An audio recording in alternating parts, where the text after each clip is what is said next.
good. So I'm Allie. I'm co-founder and co-CEO of Jane, and I have the pleasure of talking today to Allison, who's a psychotherapist, also a consultant for business growth, and social worker also, which I think maybe you had too many things to fit into your title. Indeed. Yeah. So the way that I was looking at structuring things today as people wanted to hear about growth is maybe we would start on kind of individual growth. So the growth of your personal practice and your story over time and what you've learned through that journey. And then you have a group practice. So then move into your experience growing a group practice with associates. And you have some really great tips to share about that experience. And then if we have time after that to go into just sort of how you get support and resources for yourself as you continue to kind of run that group practice. So that's kind of what I'm thinking for structure. So we'll start there. And wondering if you wanted to start by just sharing a little bit about your story and how from, I guess, wherever you want to start to hear. Yes, it's been a journey. So I am, a social worker in Ontario. I have been a social worker for over 25 years, and I'm a mom of 3 young men. And so I've kind of done work in social work from the time I graduated, but the journey professionally has been all over the map. So at this point, yes, I am a group practice owner. I'm in Brantford, Ontario. We have a hybrid practice. So like everybody here, we've had to make some changes into how we do business. And I also do consulting with my peers. I love working with other allied health professionals because what we do is different than a lot of professions. And most of us hold a lot of weight on our shoulders. So that's kind of where my work has morphed over the past few years, but the journey started as a social work student doing domestic violence shelter work, hospital work, developmental services. The bulk of my early career was as a probation parole officer in the corrections world. And then I got really tired and burnt out. And that was when I finally made the leap into private practice. Because I just knew I couldn't sit in that chair in corrections for the rest of my career. And I had to kind of get over all the fears I had about getting into private practice. And then it's just kind of moved from there. And I call myself an accidental group therapy practice owner because that wasn't where my sights were set when I started. I was kind of okay to work on my own, but the pandemic had different plans for me. And I had started a teeny group before that. And then it's just kind of grown as the demand for mental health work has grown. So, yeah. Yeah, it's a real pull model for you into group practice. And I think you have a natural talent and openness to it that I'm excited to explore today. And so you ran a little bit away from something that was burning you out into solo practice, but then really got pulled into group practice just by the success you experienced as a solo practitioner. And so I think we have practitioners and administrators and probably people. Feel free to add in the chat if you're currently a solo practitioner thinking of adding people to your practice, or if you're already working in a group practice, and sort of what growth means to you and what you're looking to experience. And that will help with our kind of the direction we go and the amount of time we spend on each part. But let's talk about, first of all, your experience with growing your independent practice. You started out brand new. You left social work, a very stable government job. And then you went into this world of private practice, which, as you mentioned, was a little bit scary. And what was your experience in I know that you had a lot of an evolution over time of who you treat and how you treat. And so do you want to talk a little bit about that experience? Sure. So yeah, I just had been in corrections, and it was, I look back and it was a gift to be involved in that system because I feel like it's made me the the therapist and the practice owner I am now, because I just had to, hit a whole bunch of different pitches and roll with it and work with folks that didn't necessarily want to be working with me. So my resiliency, my ability to kind of roll with things just kind of came that way. But then that also, I believe, caused me a lot of burnout because anybody who it has been or is working in government jobs, agency jobs, the demands are great and keep getting greater. So then I found I wasn't enjoying it. And that's kind of where I took the leap. I'd always wanted to be in private practice. I was just absolutely terrified of all the practical pieces. I knew I could do it clinically, but it was like, I have a job, I have great benefits, I have tons of vacation, all the golden handcuff stuff, I call it, when you work in one of those tough jobs because they got to keep people somehow. So giving all of that up was a bit of a process for me to get into my headspace of knowing that I had the confidence to do it. And actually, I call it like jumping and knowing the parachute, or at least hoping really hard the parachute's going to open. And that was for a couple of years where I was sitting on the fence with all of that. And you started and you did just sort of general wide scope practice. I will treat anyone who comes to see me. It was sort of a very broad practice at the beginning. Yes. I kind of did all the things that I coach my colleagues not to do. I was going to say, what would you do differently, or what have you learned then? And it was really scarcity based, a lot of the decisions I was making, because I was so afraid not to have a steady income and where are these clients going to be coming from. So I made that classic mistake of I'll do all the things and hope that people see that I do all the things and come. So not being specific in what I was doing and positioning myself as an expert in what I was doing was my initial mistake. Thankfully, and I was at a time when there weren't as many therapists in private practice, so the practice just steadily grew. I did do some work with employee assistance companies, so I had a stream of clients from that place, and just kind of learned as I went. The other pieces that I didn't really connect with other therapists in private practice at that time. I just thought, well, who's going to want to talk to me? I'm a competitor. Without really thinking through that we can't treat all the people. There's a McDonald's and Wendy's on the same street. People are different flavors. Same thing goes with private practice. So being that classic, private practice is lonely kind of place. I was there for a little bit until I just decided it didn't need to be like that. So that's kind of where it started.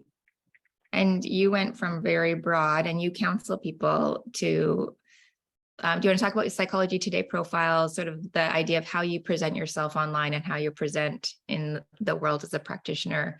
The very broad, when you first start, might actually be kind of necessary because you don't have a practice yet. You don't really have a specialty, but as you start experiencing what it's like to work with different types of clients, how did you find that evolved over time so that you, one, didn't burn out, but two, also continued to fill your practice with the type of people that like brought you energy versus made you feel, I guess that's the same thing. People that bring you energy versus making you feel burned out. And depleted. Since I'd had the experience of working in corrections and feeling depleted and, the compassion fatigue, the vicarious trauma, the burnout, I kind of knew what to look for when I was in private practice, but I did have to separate knowing that in my gut that I was feeling fatigued and also balancing that, but I have to work and I have to make money and, not having a safety net of going on sick leave or something like that. So it really was, again, as I started to build confidence, just asked myself regularly, what's filling my cup? What clients are filling my cup? What do I love doing? What modalities as a therapist do I love using? So that was kind of a question that I got used to asking myself when I started to feel depleted. And the beauty of the work that I do, most therapists, is you can switch gears when you're figuring, this isn't filling my cup anymore, or you do some more training and get invigorated with some sort of approach that's different. So I've done that a couple of times. I worked with kids for a bit. I worked with adolescents. I worked with couples, individuals. And then most recently, I've just kind of developed more of a passion of working with my peers. I do see clients, but it tends to be clients who it's not really acute mental health issues, more just people just feeling overwhelmed and not themselves. So it works for me in that I get to kind of balance a lot of things. I do clinical supervision and then I do some consulting with peers. So I've kind of just, and again, I think that's me. I don't do well with just one thing. I like to have a few balls in the air, as much as I say some days, why am I doing this?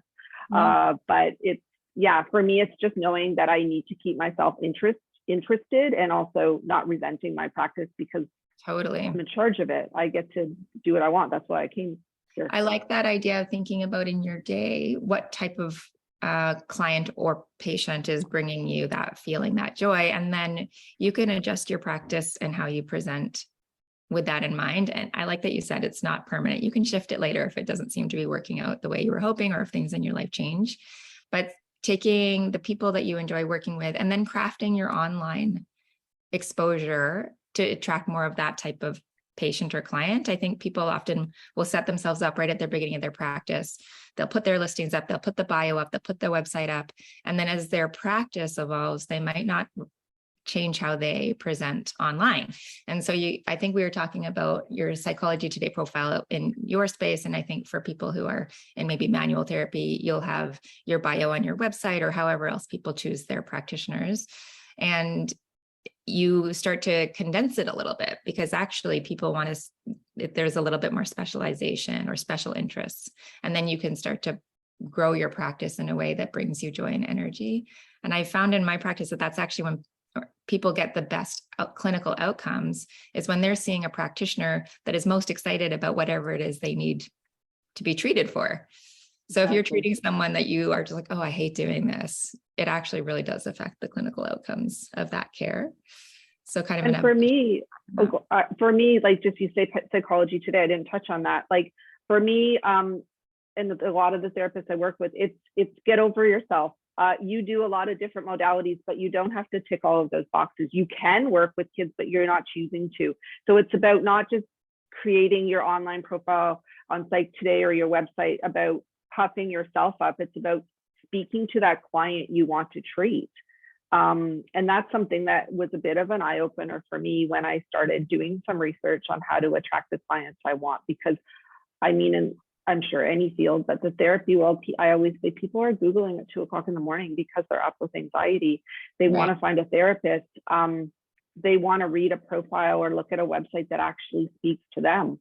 And if I'm not your person, my website, my profile isn't going to speak to you, and I'm okay with that. You kind of want to repel as many clients as you attract because there's somebody else out there that's going to fit. And that's a bit of a mindset change, I think, from what we think about. And a bit scary for people, I think, when they're first starting out to think like, I'm actually going to say no, but I need the income. And I always think that all this advice people always give, I think everyone's always like, yeah, but I need to make money. Blah, blah, blah. Yeah, like, well, I'm not there yet. Or and it's nice of you to say that, lady, but that's not, I have to feed my family or whatever. So it's a leap.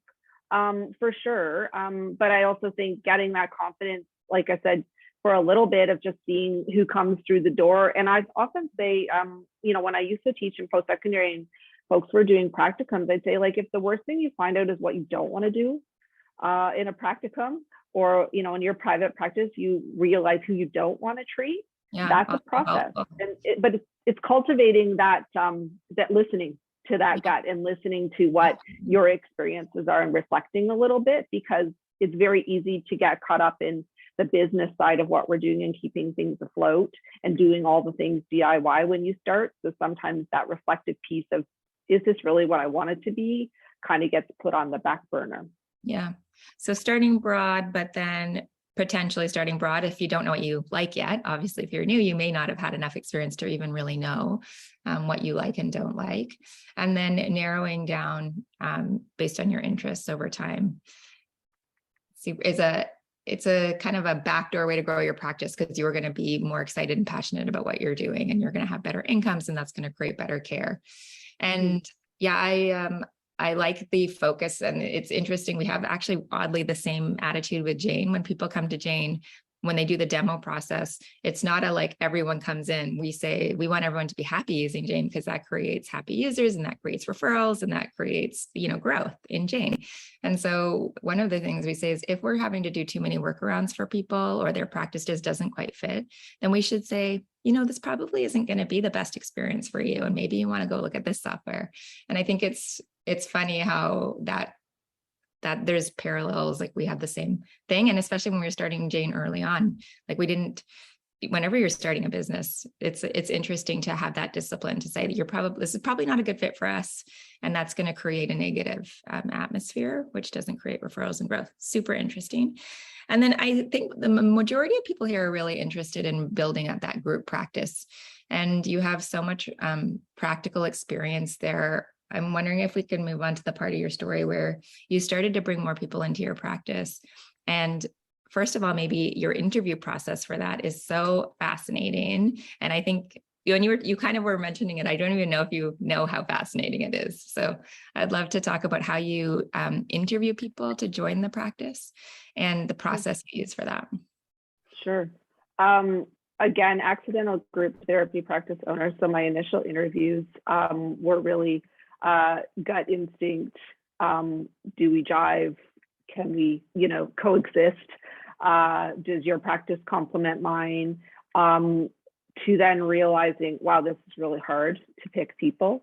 Right. You started on that gut, like, hey, I like you, you like me. Okay. Yeah, we're good. Let's go. Yeah. And then realizing it's a lot more complex. So for me, the biggest thing to help me grow my group practice was connecting with other group practice owners. I, through the pandemic, made friends, and I would call them friends, completely online, other group practice owners. One of my colleagues had started a mastermind she's in BC, I'm in Ontario, and I met some amazing practice owners. So it was so lovely to commiserate and say, wow, this isn't working. Does anybody have a fix for that hiring practice or questions? So always that collaborative piece is really important for me, and still is. We chat on the daily, most of us, just on the Voxer app, and say, oh my gosh, this just happened to me. Has anyone had this happen? It's so reassuring to have that, so you kind of get out of your head. So I would definitely advocate for finding other people. That was a huge stress reliever, and it has been a confidence booster to know I can do this and I'm not alone. So the group of us tend to be able to find fixes for some of those difficult hiring processes. And I think overall, one of the things that I was completely missing the mark on was asking questions about business and money mindset. I love that. Because I was very focused on clinical. What are your experience? Who do you want to work with?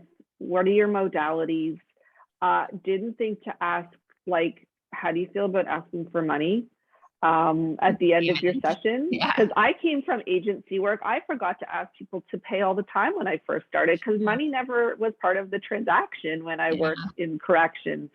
So learning to help people understand that being in a business as any allied health professional, we learn our craft, but do we know how to run a business? Absolutely not. And the discomfort around a lot of those business practices, even though people are joining my practice, they're an independent contractor. So struggling with the fact that they are running a business within my business. So there's a lot of autonomy that they have that they don't know they have.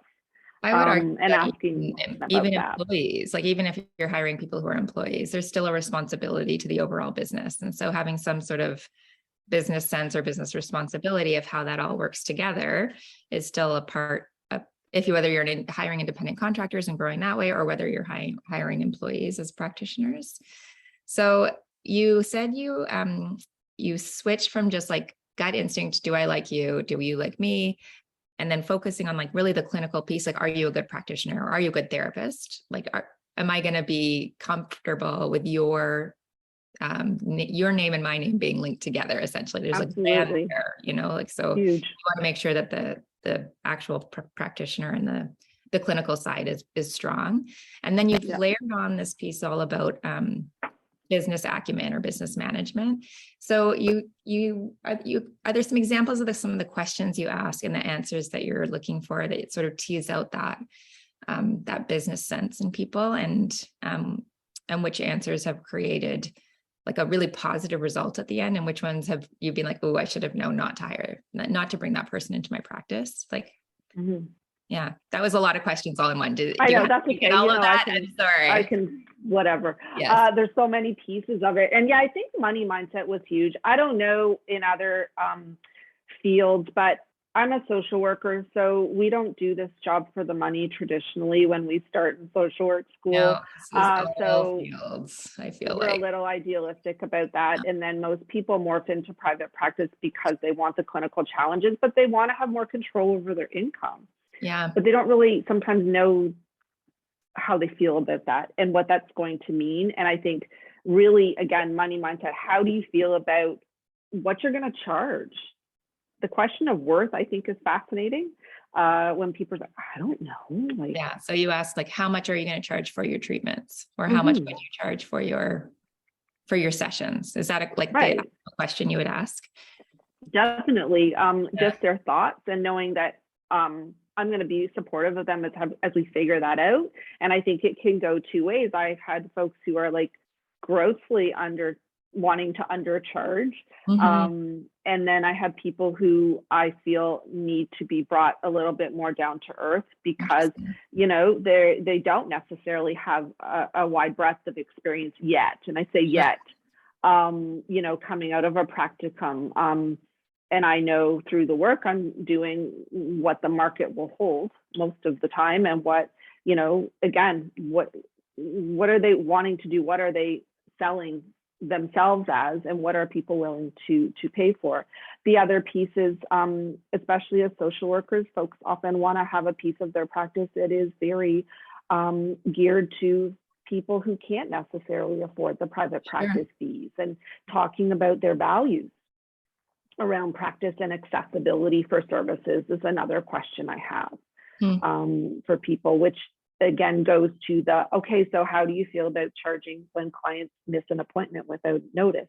Or how do you feel about setting boundaries on the length of your sessions? You know, that it's a 50-minute hour. When you go an hour and 20, what are you doing for payment? What are you doing for your own mental health, your own boundaries? So lots of things that I think a lot of folks don't necessarily consider in private practice. Those are the questions, the answers I want to suss out from them in terms of what do you know about being in private practice and all these idiosyncrasies that are likely very different than working in agency work. The other thing is I really like to focus on self-care and understanding that this is your practice, again, under my umbrella, but many people come and say, yeah, I'll see, you know, 10 clients a day, 5 days a week. No, I'm exaggerating, but no, you need to think about pacing yourself. You need to think about how you can do the very best to have the 9 o'clock client get the same energy as the 7 o'clock at night client. Right. You know, so there's lots of things that are, again, folks maybe just do the math. Okay, you know, you pick a number, $100 a session, 8 sessions a day, 5 days a week. But someone who's very mindful of burnout, that's not going to work.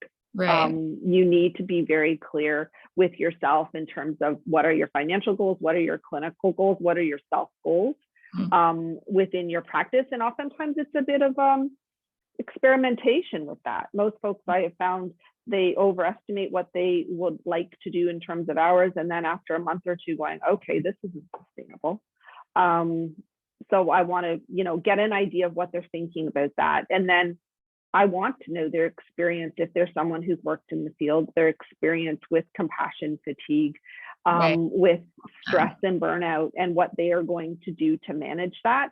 And again, how do I tie that into business? Because yes, you can manage a caseload in an agency, but now you're also underlying a business aspect to your day-to-day, right? And that, again, to get out of the money idea, but also we're talking about helping get your name out in the community. And what are you going to do to, again, attract the clients you want? So I love this question. Comfort with that. You said you asked during interviews, say, what are you going to do to bring in your own clients? And I find people coming into existing practices often think that that's not their responsibility. And so interesting to hear that that's something that you bring up right at the interview point.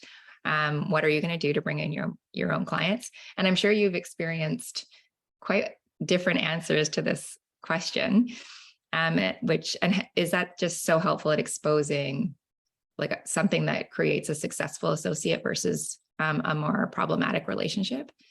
Yeah, my colleagues that I confer with, we call it hunger, right? The hunger to build that practice. And yes, not saying I'm not going to say if somebody has an expectation that I'm going to fill their caseload that it's a deal breaker, but having a dialogue around, well, what does that look like?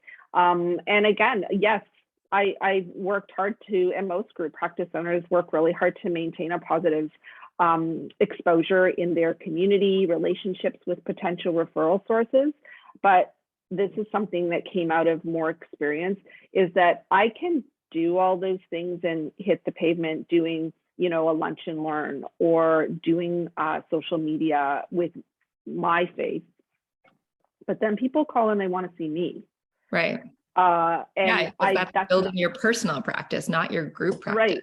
Yeah. And we're in such a world where there's so much consumable material. I just think that it has to be an expectation that you are putting yourself out there for the know, like, and trust factor. Yes, I may run a trusted, known practice in our community, but do people know who works for my practice? Do they know if they're going to like that person? That's the like piece.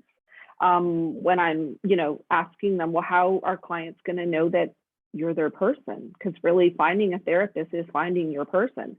And that's really has to be on them. I can tell everybody that shout from the rooftops that they're amazing, but if someone's not seen their face or heard their voice or understand more about them, then they're probably just going to call and want to talk to me.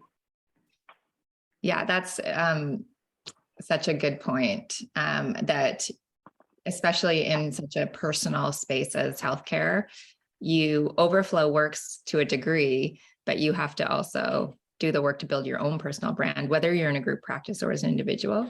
So I love that you're teasing out that mindset right at the beginning in the hiring process. And you said, the other question I really loved was that you asked, what do you think it means to be part of a group practice? What do you think my role is? What do you think your role is? So another fantastic conversation point right at the beginning. Why do you ask that question? I just think it's really important. Again, I think many people default to that competitive mindset piece. So, oh, well, how did the cases come in? And how do I know Allie gets one and Allison gets one? Is this fair? Yeah. That kind of piece. So having just kind of demystifying that a little bit. And again, I want people to know that, again, they're them. That's really what I hate using the word selling as a therapist, but that's really what you want people to understand in the community who may be looking for a therapist. So, someone who wants to see you I might not be their person. So just understanding that it's not, elbows out of the way, I'm getting the next client. It's about collaborative. And I mean, I've certainly tried to have a practice too, where we can refer within the practice. Sure. If I'm not a trauma specialist per se. So if I'm working with someone and they need to go to the next level in terms of addressing some acute trauma, I want to have the ability to have a colleague in the practice who I can confidently say to the client, hey, go see Allie. She does this modality. And I think, you're going to be moving further forward if you start working with her. You want to have people understand that there's safety in that within your practice. Yeah. So that's a piece I think is important. And I'll be honest, I mean, having a cohesive group practice is a lot harder when you're working virtually. You're not having the water cooler conversations. And so we certainly, just this Friday, we're having, a half hour over the noon hour. I tend not to try to talk. I tend to say, what's going on? How's it going? Let people at least through Zoom see each other and chit chat, whatever, because I think that connection piece is really good. And then just again, to be collaborative, similar to what I do with my group practice colleagues. I love it when somebody says, I have this presented to me with the case. Does anybody have any suggestions? It's not supervision, it's like a case consultation. And, we have folks that have worked in community mental health, so they can say, this program over here is amazing, call so-and-so. So again, trying to create strength in the practice as Yeah. a group, as a leader is one thing, but I want to check people's mindset and comfort level for that Yeah. when they're wanting to join a practice. That's so fascinating. So that's kind of the 1+1 makes 3. So the value of community that comes from working in a group practice, it doesn't just happen magically. Like it's not just everyone working together and now this community is created.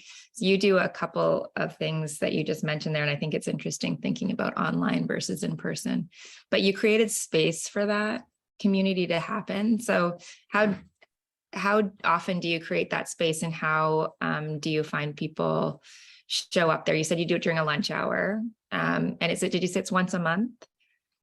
Yeah, once a month, we generally do that.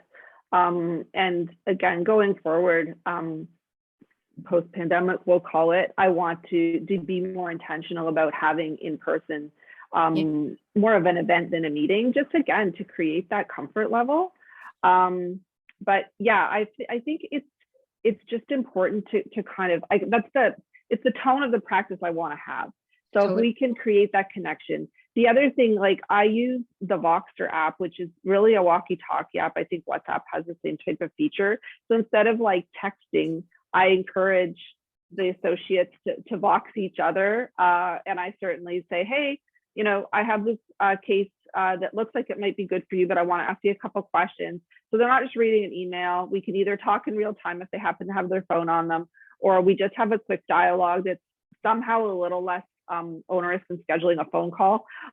So I really, I want people to be able to do that. You can fit it into your life. I think it's funny that you're in talk therapy, and so you don't want to type to each other. So you have an app that you can talk to and then talk back to each other. I think that's quite, and I want to go back. I think a lot of what you're talking about here is setting clear expectations and clear communication right from the very first step of bringing a new person into your practice, but then in an ongoing basis as well. And I love that one of the things that you set right at the beginning is a very clear goal setting process for financially, how much do you want to make in a year? What are your personal goals in the year? What are your clinical goals in the year? And then you can work backwards from there with them on how can you achieve that? So it's almost like a coaching role you're playing. But you have a Google form. I think, is this something you send annually? Like you do an annual check-in with people on things? Yeah, I'm gonna say in a perfect world, yes. Yeah. I still had it's not something people are super comfortable using sometimes, I think, because again, we're human. Putting our goals on paper means that they're somehow more real than if we're just like thinking about them. And then to take that other step of having a conversation with me as a practice owner about it, I think is a big thing for most of us. Lots of perfectionists in the field and folks who set the bar for themselves really high. So I'm working on how to get the buy-in for that. And again, it's treading that fine line between knowing that people are an associate in my practice. So there is that implication that I am providing them with support and guidance within the practice, and to have it not feel like that they're completely out on their own within a practice. Otherwise, they'd be in private practice on their own. So I try to find that balance of like, what am I really, and I ask myself, what am I offering folks? There's all kinds of like CRA implications as well, like independent contractor versus employee, what you offer, what it looks like. So there's always this kind of dance around what do people need and what do they want to make those goals happen, and how do I factor into that? And that's really what I want the dialogue to be about. Not like, well, you were going to see this many clients in the first quarter. None of that. It's more, And again, circle back to money mindset. A lot of people, we just love what we do. And sometimes, you know, the money, I mean, yes, we need it to survive, but that's the fringe benefit, that we get paid for something we love. But actually being intentional around it is really important. And again, like you mentioned, it's a bit of a coaching role. And I kind of like it to see it as a mentoring role as well, because you're a new business owner. Do you know how much you should set aside for your income tax?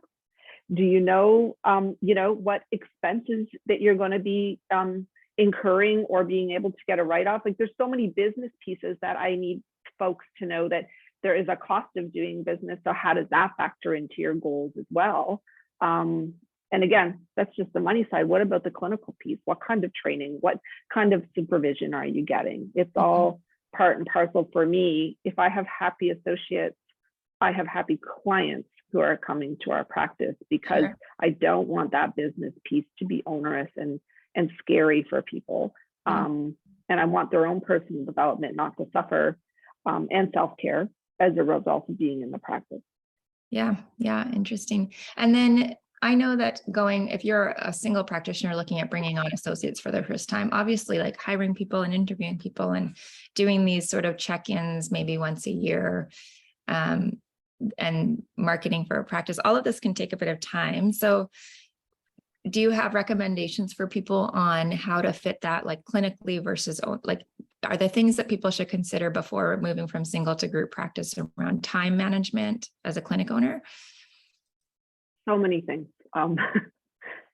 It's not passive income. Let's start there. I think that's an erroneous belief that a lot of folks have. It's not passive income. You need to think about how much time you're allocating to be supportive to your associate and be a leader.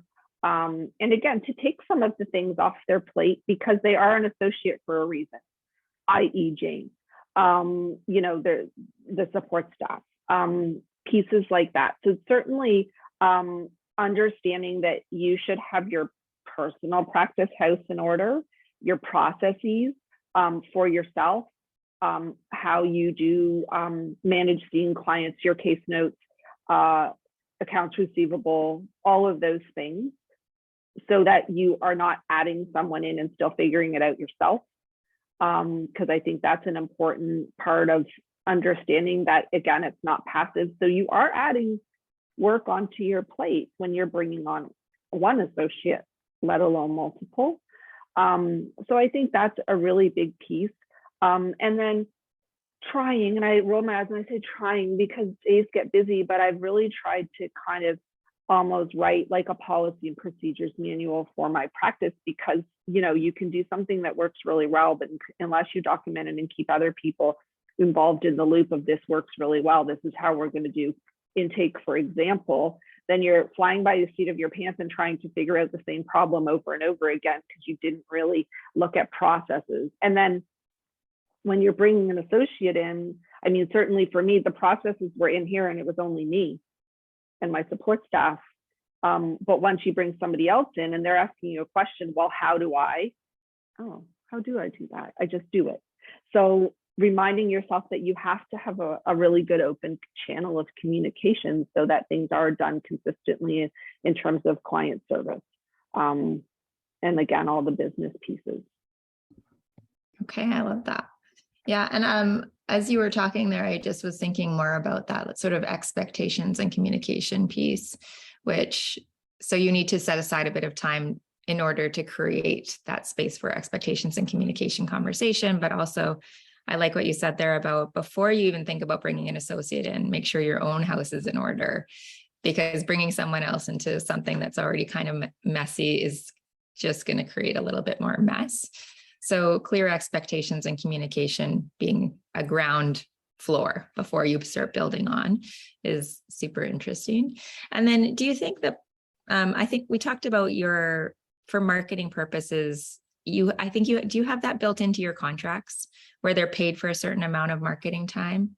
Or did we just talk about that as being an idea?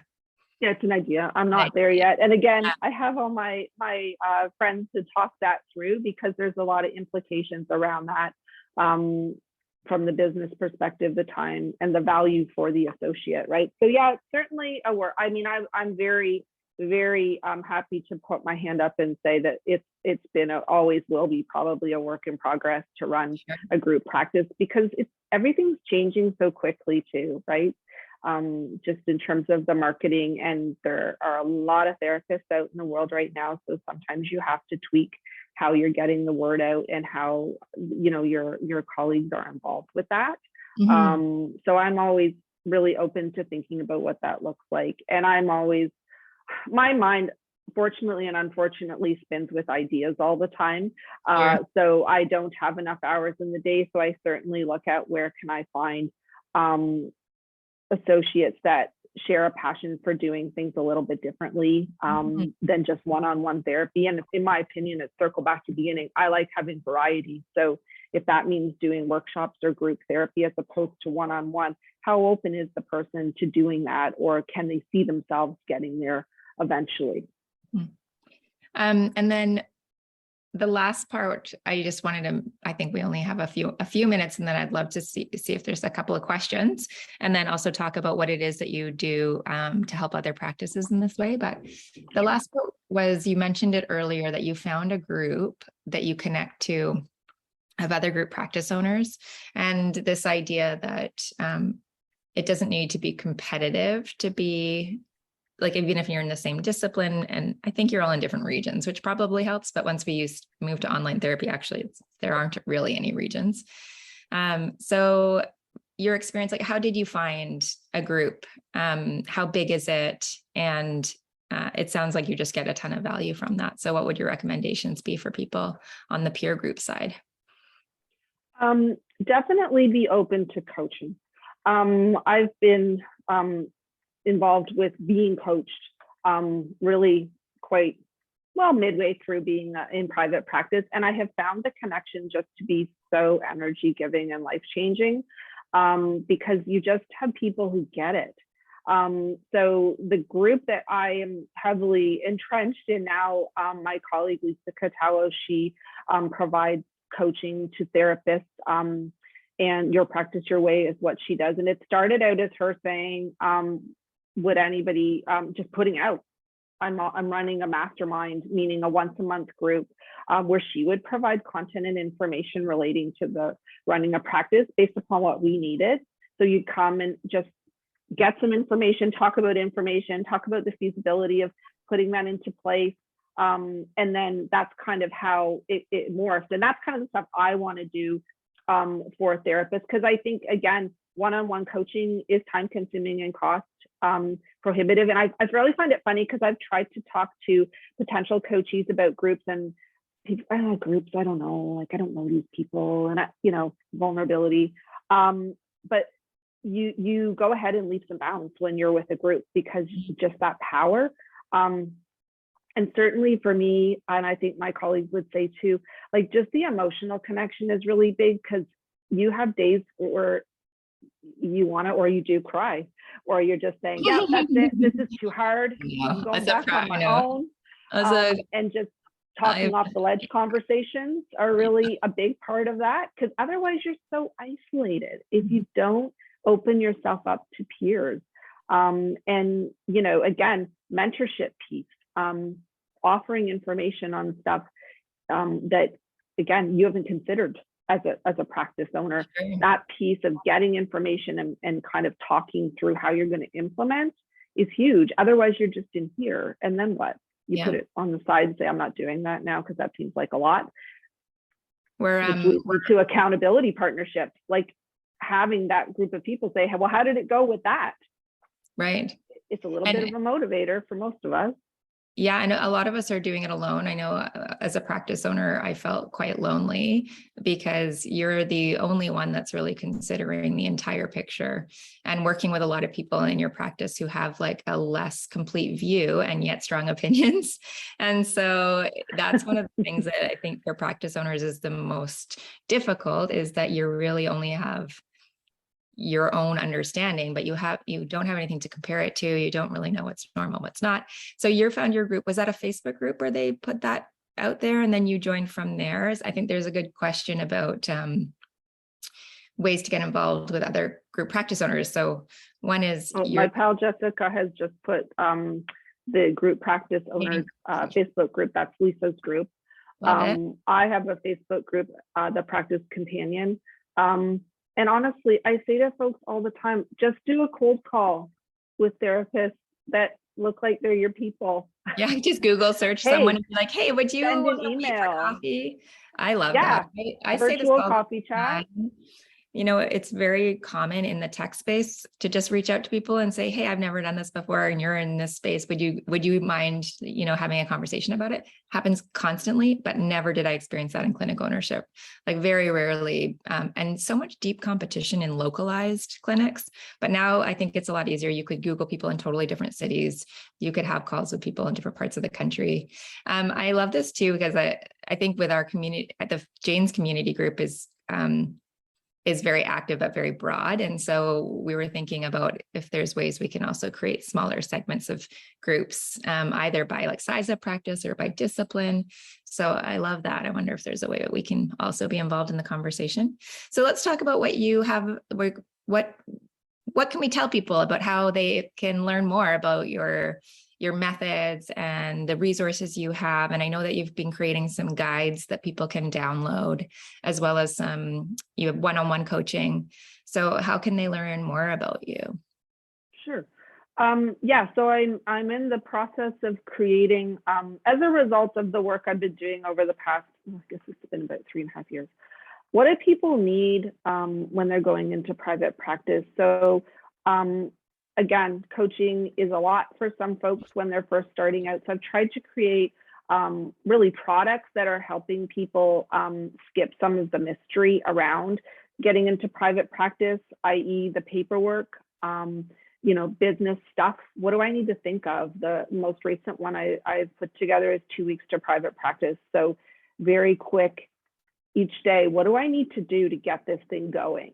Mm-hmm. And it's not necessarily a 6-month plan. How can I hit the ground running, take imperfect action? That is something that I have learned through this entire journey, and feel supported.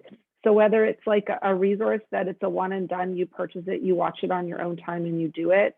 I personally know I have a complete library in my hard drive around all of these courses.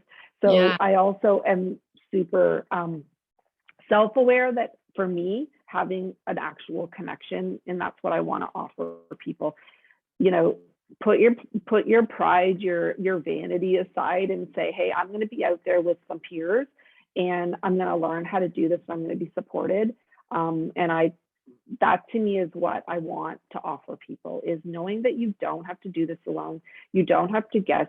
You don't have to be afraid of the CRA and your college. How do we... Canadian IRS, for those of you that are... Yes, American, sorry. There's a question if that guide's a general guide or just really focused on mental health practitioners. This one I've done is mental health practitioners. Yes, I think there's a lot of overlap, but I would definitely say that I can't confidently guide other fields, but it's certainly from a business point, there's a ton of parallels. Yeah, I think the Facebook, there's some conversations and some suggestions in the chat for various Facebook groups, counselors supporting counselors and association Facebook groups. I think the thing that's a little bit different about what you're talking about is the small number. It's a group of like 6 maybe, or I think, is that the group that is it 6 practitioner? Yeah. 6 is an ideal number. The other piece, I'm in the Facebook groups. I have a love-hate relationship with the Facebook groups. Because the other piece is where do you get information that's been vetted and the person who's providing it? Lots of people, I don't think I need to tell you, on Facebook have lots of opinions. We're all good at being judgy. So I want to create a safe space where a person can ask a question and not be inundated with a bunch of pieces of information that may be contradictory or get them into some trouble. So that's the piece too, is providing a level of accountability. And I mean, if I've learned nothing from being a social worker for 25 years, is that I'm very happy to say, I don't know the answer to that question, but I'm going to find it. I like to say I'm a Sherpa and not the guru, right? Like I will guide you up the mountain, but I'm not the pinnacle. I want to make sure that you're guided and supported. And I mean, in my therapy practice, I seem to attract a lot of allied health professionals as a therapist because running a business is hard. Yeah. And I think it's also a lot easier to be vulnerable and open when you're not in a public forum. So Facebook groups are very public and very visible, but creating that smaller group of support through a small number of practice owners, I think is a really lovely goal. So, and I want to stress, like, honestly, friendships during a time in our history when people were feeling super isolated. Like we did all of this through the lockdowns and the pandemic, and we all met in Vancouver at Whistler in May after 2 years of feeling like you developed a friendship without actually seeing someone in person. It's possible. I think this is how my kids build friendships. They have friends all over the place, just that they meet through their video games. And we're planning on how can we get you guys together in person? Okay, there's a question from Vicky about if you take consultations for solo practitioners and growing private practice, which I think we mentioned you do have a coaching business with one-on-one coaching. So maybe we can put your website in the chat or wherever you want people to get in contact with you. Sure. And then if anyone has any last questions, feel free to post them in the Q&A or in the chat, or if there's something that you learned today that you're really excited about going to put in practice, if you want to put that in the chat, that is always the nicest way to say thank you to a speaker. I will tell you, as having been a speaker in places before, the kindest thing you can do is share one thing that you're going to take away and put into practice when someone's put their time into speaking. So feel free to take any takeaway that you have and add it in the chat. And then we will, as you mentioned, send around the recording. We'll send around some of those questions from those interview questions. I think people asked for it to be condensed into a little kind of bulleted list. So that would be. I also had a resource I put together, which we didn't touch on a ton, but I think it's like the overarching thread through all of this. How I tie my ability as a therapist to look at self-care and how we manage ourselves in a business owner and practice owner. And again, I feel like coming off the pandemic, we're putting so much pressure on ourselves to like set new goals, fresh start, all of those things.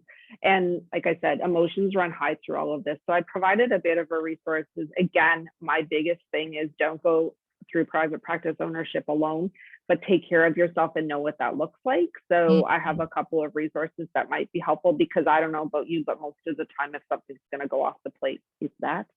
So developing those skills, especially for those who are thinking of going into private practice, get in some good habits at the beginning. I can't stress that enough, to make sure you're prioritizing yourself. Okay. I love that. Yeah, we'll send that guide around with the recording as well.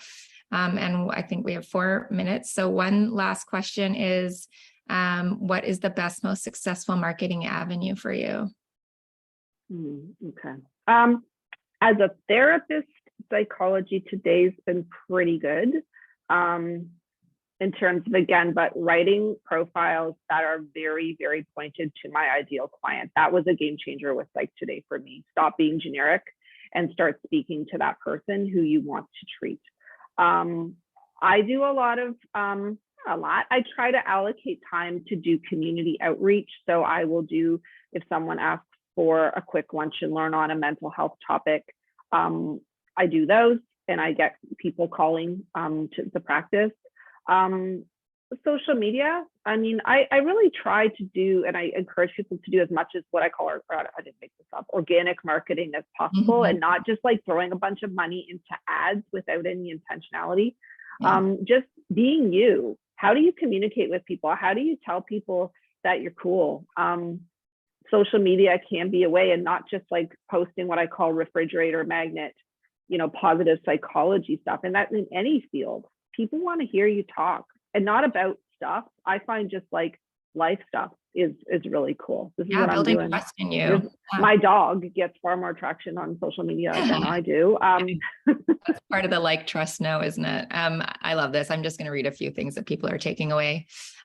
Someone's taking away the questions you ask yourself daily, and the bio info about Psychology Today. I think there, Meredith is taking away encouraging the associates to build their own personality in advertising, that like, trust, know. So I think people really appreciated that.